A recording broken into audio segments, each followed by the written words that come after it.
world of fashion has lost one of its greats. Italian fashion designer Giorgio Armani has died at the age of 91. He's credited with elevating a quintessentially Italian aesthetic in his clothes and making red carpet affairs cultural moments. Joining us now is Robin Givhan, Pulitzer Prize-winning fashion critic and former senior critic at large at The Washington Post, where she worked for more than 20 years. She's the author of Make It Ours, Crashing the Gates of Culture with Virgil Abloh. It's great to see you again. Nice to be here. So let's talk about Armani. He really defined the look of understated elegance. How did his minimalist approach redefine luxury fashion?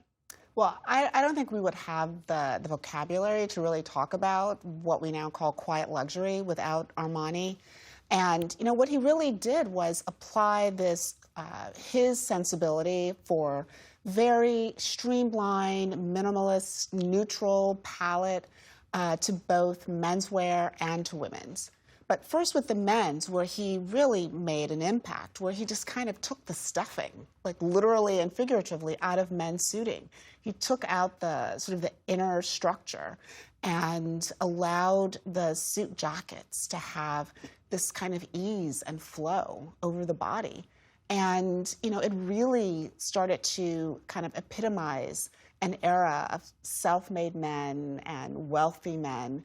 And then when those clothes appeared in American Gigolo, like, it was everything, the jig was up. Yeah. How did he reshape Hollywood's red carpet culture? You know, I think it's kind of hard for people to believe that there was a point where the stars would show up pretty much left to their own devices. You know, in the very early days of the Oscar red carpet, most of the celebrities were sort of dressed by the costumers from the studios. And then they were kind of left to their own devices, and there were some pretty outrageous moments. And then Armani hired a woman named Wanda McDaniel, who came in and sort of created almost a system. And Armani started dressing a lot of the celebrities who, you know, really, I think felt, you know, indebted to him for doing it, because it allowed them to get a bit of, you know, support when they're out there on the red carpet being photographed. And he dressed them in his sensibility. So it was all about sort of the classic tuxedo and elegant evening gowns. Not a ton of skin, not a lot of sheer, but very much the Armani aesthetic. At a time when so many fashion houses have been absorbed by conglomerates, Armani is still a privately held brand. What was it about Armani the man who refused to sell? He loved his brand. He loved working. He loved being able to control the aesthetics of it down to, you know, every detail. I mean, there definitely was a period when he considered selling. I mean, he doesn't have children. And he, you know, considered selling to the large French conglomerate LVMH.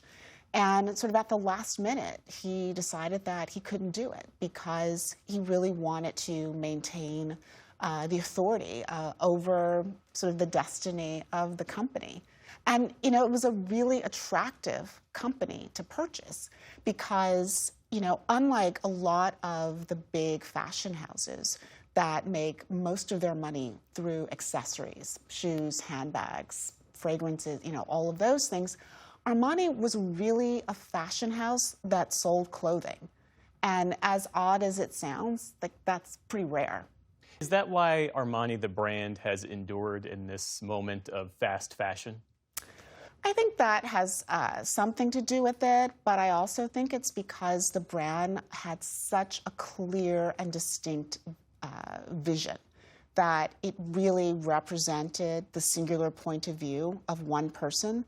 That, of course, is also unusual in fashion in many ways because so many houses have gone through many, many designers who try to take the so-called brand DNA and, you know, bring it to a younger and younger audience. Armani, you know, ushered this brand from its beginnings until his death. And so it was very distinct. And it also broke out of fashion to have a place in popular culture. And the other thing I think is it didn't just resonate with the 1%. If you shop at Uniqlo, if you shop at COS, if you shop at any of those sort of mass market brands that traffic in sort of elevated basics, you owe a debt to Armani. Robin Givhan, always a pleasure to speak with you. Thanks for being here. My pleasure.